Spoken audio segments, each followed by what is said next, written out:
I'm sure you know what a government is.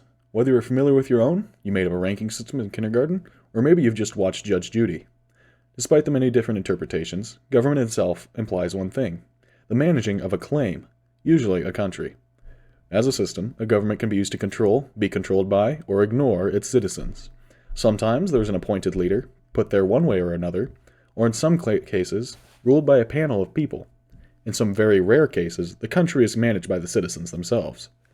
While a government is described how its leaders are chosen and/or rule, such as republican democracy or monarchy, etc., the end goal of every one of these is the exact same: to make your country prosper.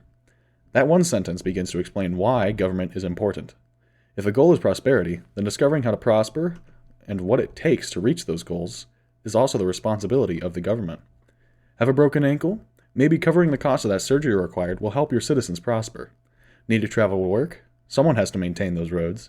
Is someone walking door to door, kidnapping people? Somebody needs to stop them. The list goes on.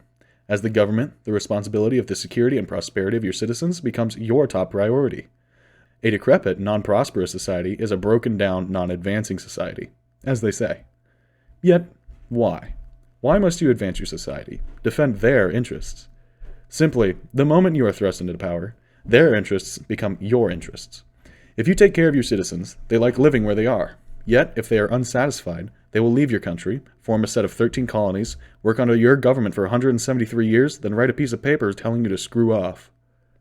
As an American, our own history is proof enough as to why a government needs to be good to the citizens, or else it will fail. And that's not just because citizens will leave. A government who abuses their citizens will eventually run out of them, one way or another. All in all, a government is a system used to manage and rule a country. Positive or negative, a government is required to allow any sort of group to exist. And the reason they exist is simply to better their own people.